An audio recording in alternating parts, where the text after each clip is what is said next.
past, but a lot of it looks at your future through your children. So can you give us some tips, things that you have figured out the hard way? I can try. Things that I figured out the hard way. Look, values are what I think my parents, especially my father, really instilled in me and my two brothers. I remember getting my first butt whoopings were for saying I can't instead of saying I'm having trouble. For saying I hate you and for lying. Yeah.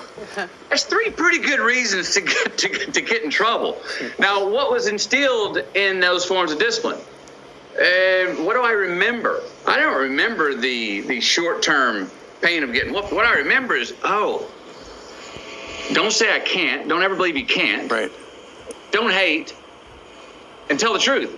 Three pretty good reasons to get in trouble. And I remember that's when I tell my stories of our family's discipline, which sometimes would be what people term violent. I tell them as love stories.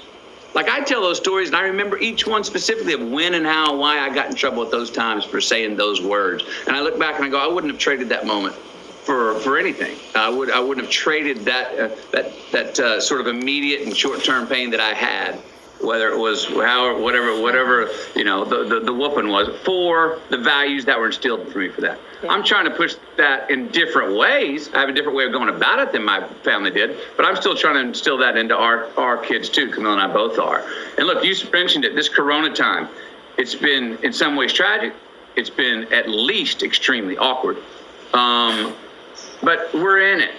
So being in it, how can we get relative with the inevitable fact that how can we see some green light assets of this time? Right. I have gotten closer with my mother. My grandkids are much closer with their grandmother. She's living with us.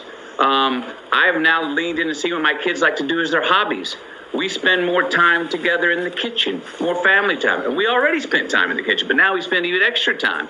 So it's brought us together in ways that we were forced to come together. And I've heard that from a lot of families, saying that they've been forced to spend more time together, forced to do inventory on themselves, and that they will actually come out of this whenever it's time, better families and tighter families. Matthew, we only have about a minute and a half left because our show is about to be over. But real quickly, what's your favorite movie and why that you made?